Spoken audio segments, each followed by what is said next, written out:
మహబూబాబాద్ జిల్లాలో ఒక భార్య వ్యవహారం సంచలనంగా మారింది. కట్టుకున్న భర్తని హతమార్చేందుకు భార్య కుట్ర పన్నిదనే ఆరోపణలు కలకలం రేపుతున్నాయి.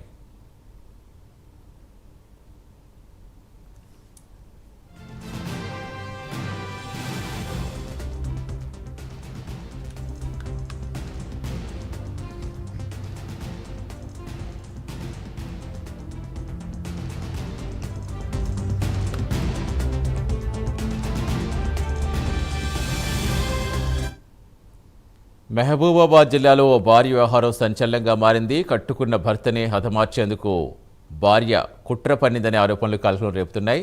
తన ప్రియుడితో కలిసి భర్తను ప్రమాదంలో చంపించేందుకు ప్రయత్నించినట్టుగా పోలీసులను ఆశ్రయించాడు. డోర్నకల్ మండలం చిలుకోడు గ్రామానికి చెందిన గాదె వెంకటేశ్వరరావుకు సూర్యాపేట జిల్లా రాఘవపురానికి చెందిన యువతితో 2016లో పెళ్లైంది. ప్రస్తుతం ఖమ్మం జిల్లా ఇదులాపురంలో నివాసం ఉంటున్న ఈ దంపతుల మధ్య భార్య ప్రవర్తనపై అనుమానాలు మొదలయ్యాయి.